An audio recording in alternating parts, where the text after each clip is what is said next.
શરૂઆત કરીશું ભાવનગરના મહુવાના તલગાજરડા ગામે ભારે વરસાદ વરસ્યો છે અને તલગાજરડા ગામે 3 થી 4 ફૂટ જેટલા પાણી ભરાઈ ગયા છે। તલગાજરડા ગામે મોડર્ન સ્કૂલના 50 બાળકો રાતુલ ગામ નજીક નદીના પૂરમાં ફસાયા છે। બાળકો શાળાએથી ઘરે આવી રહ્યા હતા અને તે સમયે અચાનક પાણી આવી જતા સ્કૂલ બસ ફસાઈ ગઈ હતી અને ફસાયેલા બાળકોના રેસ્ક્યુ માટે મામલતદાર સહિતના અધિકારીઓ સ્થળ પર પહોંચ્યા હતા।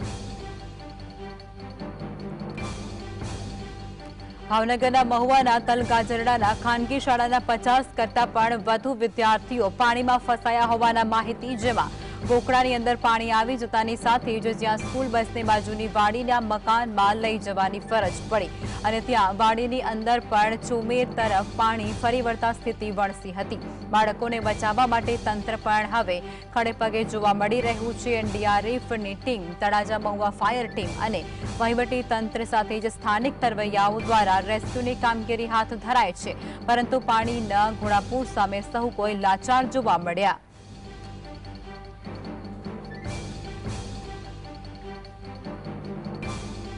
તો આજ મુદ્દે વધુ વિગતો અમારા સંવાદદાતા અરવિંદ આપી રહ્યા છે। અરવિંદ, અત્યારે મહુવાની અંદર ધોધમાર વરસાદ અને જેને કારણે મોડર્ન સ્કૂલના 50 બાળકો છે, વિદ્યાર્થીઓ તે ફસાયા છે, તેને લઈને શું અપડેટ?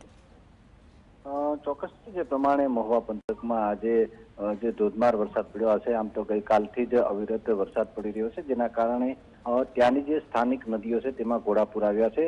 આવા સંજોગોમાં તલગાજરડા ગામે જે શાળાની બસ છે તે બાળકોને લઈ અને તલગાજરડા ઘર તરફ આવી રહી હતી। તે સમયે અચાનક જ વોકળામાં પાણી આવી જવાના કારણે જે બસને છે તેના ચાલકે એક વાડીમાં લઈ ગયા હતા અને જ્યાં વાડીના એક મકાનમાં તમામ બાળકોને રાખવામાં આવ્યા હતા, પરંતુ પાણીનો પ્રવાહ વધતા અને વરસાદ વધવાના કારણે જે વાડીમાં જે બાળકોને રાખવામાં આવ્યા હતા ત્યાં પણ કેડસમાં પાણી ભરાઈ જવાના કારણે આ તમામ બાળકો ત્યાં ફસાઈ ગયા હતા। જોકે તંત્રને જાણ થતા જ એનડીઆરએફ, એસડીઆરએફની ટીમ તેમજ ફાયર વિભાગની ટીમને ઘટના સ્થળે બોલાવવામાં આવી છે, પરંતુ જે પ્રમાણે પાણીનો અવિરત પ્રવાહ છે, ચારે તરફ જે પ્રમાણે પાણી છે તેને લઈને ત્યાં જવું પણ મુશ્કેલ પડી રહ્યું છે, જેથી જે ફાયરની ટીમ છે તેના દ્વારા બોટ દ્વારા ત્યાં જવાના પ્રયાસો કરવામાં આવી રહ્યા છે, પરંતુ તેમાં તે લાચાર જોવા મળી રહ્યા છે।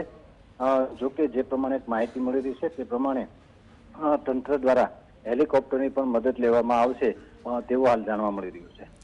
જી અરવિંદ, જે પ્રમાણે તમે વિગતો આપી છે કે એનડીઆરએફની ટીમ પણ ત્યાં પહોંચી રહી છે, પરંતુ એનડીઆરએફની ટીમને જાણકારી કોના દ્વારા આપવામાં આવી હતી અને ત્યારબાદ જાણકારી મળ્યા બાદ કેટલા સમયની અંદર એનડીઆરએફની ટીમ અને ફાયરની ટીમ સાથે જ વહીવટી તંત્ર ત્યાં પહોંચ્યું હતું? બાળકોને કોઈ પ્રકારની અગવડ પડી હતી કે કેમ, તે પણ જણાવશો?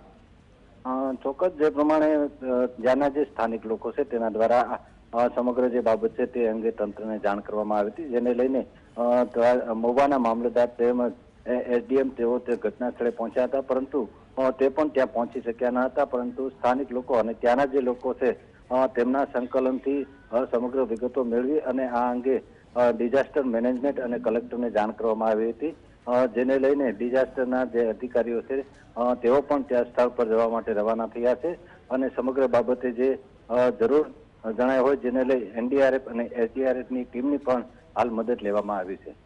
જી અરવિંદ, આભાર।